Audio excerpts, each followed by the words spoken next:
Hello students, I hope you understood the previous male reproductive system. Next I am moving on to female reproductive system.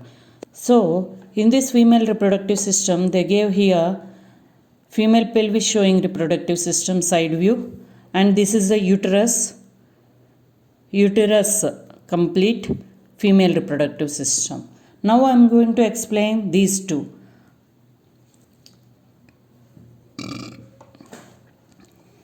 In this, a pair of ovaries are there, fallopian tube, this one, and next one is uterus and cervix and vagina. So primary female sex organ, one on each side of uterus or lower abdomen. It produces female gamete, ovum or ova, egg releases, and it secretes female hormones which are estrogen and progesterone.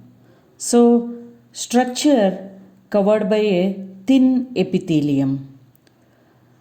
The tissue which is present in this is thin epithelium and ovarian stroma and peripheral cortex and inner medulla. So, first we are going to read about this fallopian tube. This fallopian tube, which is termed as oviduct, which exists in two pairs, in one pair, both sides. It originates from periphery of ovary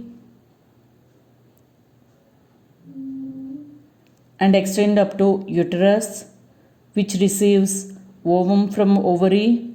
From here to here, it catches, and it divided it into three parts, which is infundibulum, ampulla, isthmus. This is very main parts you have to remember very nicely. So infundibulum is a funnel shaped part of fallopian tubule, which is located closer to ovary. These are finger like projections which are called fimbriae. It receives ovum from ovary, and next one is ampulla. Ampulla, this is the second portion of fallopian tubule, and it is wider part of tube, and the next connection is isthmus.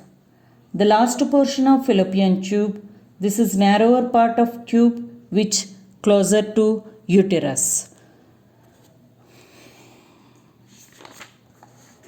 So next, uterus. This uterus is pear-shaped, small, muscular hollow structure which fetus develops here, and cervix, which is the entrance, narrow lower part of uterus here, and vagina, this is cervix, and this is the vagina, which is tube-like structure.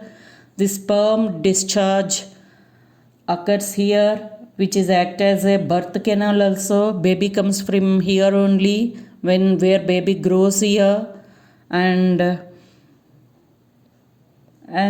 there are these uterus structure, actually three layers, these layers, which is perimetrium here, and myometrium and endometrium. Three layers will be there, which is perimetrium. This is a external thin layer, it's loose connective tissue, and next move on to myometrium, which is middle thick layer, smooth muscles which undergoes contraction during delivery of a baby, and endometrium is very very important, which is inner glandular layer, which is functional endometrium, basal endometrium. Actually, when menstrual cycle is happening, this has blood thick, this chop up, this will come out as a layer, and bleeding comes through here. So when if bleeding is not occurring, then this endometrial wall become thick. So apart from this, if you go to female external genitalia, This is entire set of female genital organ, which is lower here, it will be there. So this is termed as vulva, and vaginal opening labia major, and outer layer of skin fatty tissue, and labia minora inner folds of skin which can grow, exchange color at maturity. So hymen and clitoris will be there. Hymen membranous flap, which is a thin layer vaginal opening, and clitoris will be small flap like tissue which is located at the upper function of two labia minora. I hope you understood this. Learn properly. This diagram is very, very important. Learn this diagram, and next I'll move on to, after this, mammary glands.